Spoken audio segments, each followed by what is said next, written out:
नमस्कार मंडळी, श्री गुरुदेव दत्त। तर आज आपण नीम ऑइल बघणार आहोत, कडुलिंबाचं तेल। तर पहिल्यांदा त्यासाठी आपण काय काय घेणार आहे ते सांगते, मग त्याचे फायदे सांगते। प्रत्येकाच्या घरी असावंच असं म्हणजे हे असं तेल आहे। प्रत्येकाने आपल्या घरात हे करावं, कारण त्याचे भरपूर असे उपयोग आहेत आणि वेगवेगळ्या ह्याच्यासाठी तुम्ही त्याचा वापर करू शकता। तर आपण पहिल्यांदा त्यासाठी काय काय लागणार ते बघून घेऊयात। हे मी तर खोबरेल तेल घेतले, मी तर अर्धा कप घेतले। मी आता थोड्या क्वांटिटीमध्येच बनवणार आहे, कारण माझ्या घरी बनवून ठेवलेलं आहे। तर मी आता इतकं अर्धा कप खोबरेल तेल घेतलेलं आहे आणि ही कडुलिंबाची पानं घेतलेली आहेत। जवळजवळ एक मूठ मी घेतलेली आहेत पानं।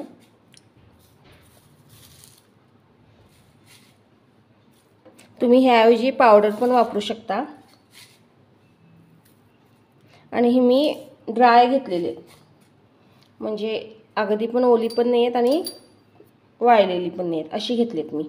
तुम्ही ओली पण घेऊ शकता, म्हणजे फ्रेश पण घेऊ शकता, किंवा पावडर घेऊ शकता, किंवा अशी वाळलेली पानं पण घेऊ शकता, काही प्रॉब्लेम नाही। आता आपण हे गॅसवर उकळून घेणार आहोत। मी आता गॅस लावून घेतला आहे।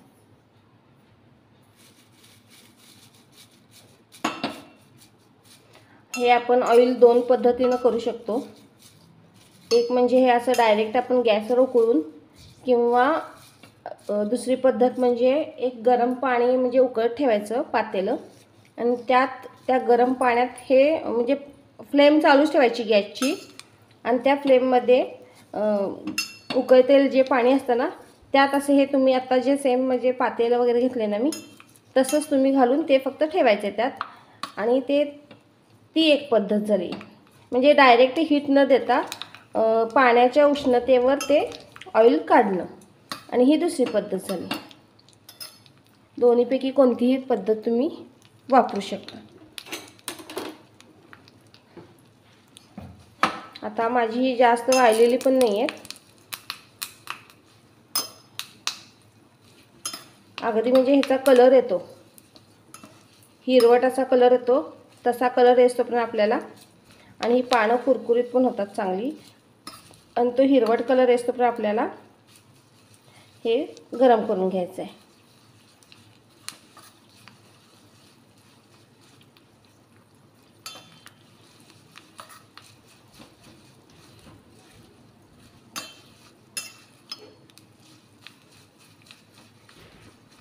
हे असंच हलवत राहायचं आहे, थांबायचं नाही आहे, कारण तेल कमी घेतले मी, तर ते खालून पानं करपण्याची शक्यता असतात।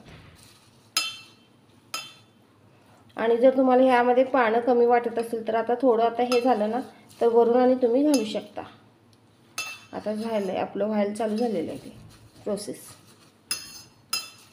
तर हे होस्तपर्यंत मी तुम्हाला सांगते की आपण हे कडुलिंबाचं तेल कशासाठी वापरू शकतो। कडुलिंब हा म्हणजे जंतुनाशक आहे, हे तर सगळ्यांनाच माहिती असतं। तर हे आपण पहिला म्हणजे आपल्या डोक्यात वगैरे कोंडा होतो, त्यासाठी डायरेक्ट म्हणजे खोबरेल तेलात थोडं मिक्स करून लावू शकतो, किंवा तुम्ही मेहंदी वगैरे लावणार असाल त्यात घालू शकता, किंवा तुम्ही शॅम्पू करताना शॅम्पूमध्ये थोडंसं हे ऑइल टाकू शकता। हे झालं केसासाठी, किंवा पॅक वगैरे लावत असाल त्या पॅकमध्ये हे तुम्ही घालू शकता। दुसरं म्हणजे तुम्ही आता पिंपलसाठी किती कडुलिंब चांगलं आहे हे तुम्हाला सगळ्यांनाच माहिती आहे, तर त्यासाठी तुम्ही वापरू शकता। तुम्ही नुसतं आता कुठला ना कुठला तर पॅक लावतोच आपण, मुलतानी माती वगैरे असे जो पॅक लावतो त्यात तुम्ही हे ऑइल घालू शकता, किंवा उटणं असतं, उटण्यात हे तेल वापरून ते स्क्रबसाठी वापरू शकता, किंवा क्लिन्झिंगसाठी पण तुम्ही हे वापरू शकता। असे बरेच म्हणजे हे आहेत, आणि तुमचं क्लीनअप वगैरे तुम्ही केलं तरी एक थोडा वेळ ह्या ऑइलनं मसाज वगैरे केलं तरी पण हे चालू शकतं। असे बरेच तुम्ही म्हणजे वापर आहेत त्याचे, असे वेगवेगळ्या पद्धतीचे वापर तुम्ही ते करू शकता। तर हे असं ऑइल हे सगळ्यांच्या घरी असावं, आणि कुठं म्हणजे जखम वगैरे झाली काय झाली तर त्याला पण तुम्ही हे लावू शकता. आता हे बघा धूर झालेला आहे, तेलात कलर बदललेला आहे तेलाचा. आता मी गॅस बंद केला आहे आणि तसंच ठेवून दिलेलं आहे मी. आता आपल्याला जास्त हे करपवायचं नाही आहे. मी गॅस बंद करून टाकलेलं आहे. तर आपलं हे असं ऑइल तयार झालं आहे. मी त्या दुसऱ्या पद्धतीनं पण तुम्हाला करून दाखवीन, म्हणजे पाण्यात ठेवून ना ते पण करून दाखवेन. त्यानं जास्त डार्क छान कलर येतो. तर हे असं आपलं ऑइल तयार झालेलं आहे. हे ऑइल तुम्ही तुमच्या गरजेनुसार, तुमच्या उपयोगानुसार वापरू शकता. कोंड्यासाठी तर ह्याचा फार चांगला उपयोग आहे. आणि चेहऱ्याला मसाजसाठी वगैरे पण असं तुम्ही आता तुमचा फेस वॉश असेल किंवा बॉडी वॉश असेल किंवा साबण करताना पण तुम्ही हे ऑइल घालू शकता. थोडंसं, जास्त नाही घालायचं आहे, थोडंसं घालू शकता. पण बाकीचे इतर कुठल्याही लिक्विड ह्याच्यात किंवा फेस पॅकमध्ये वगैरे हे तुम्ही ऑइल घालून वापर करू शकता. हे बघा आपलं छान असं ऑइल तयार झालं आहे. हे आता गार झालं ना, आपण गाळून घेऊन एका बाटलीत स्टोर करून ठेवायचं आहे. तर तुम्ही सगळ्यांनी नक्की हे ऑइल करून बघा आणि त्याचा उपयोग झाला तर नक्की कमेंटमध्ये एक कमेंट टाकायला विसरू नका, लिहायला विसरू नका. तर हे मी गार झाल्यावर ओतून घेणार आहे.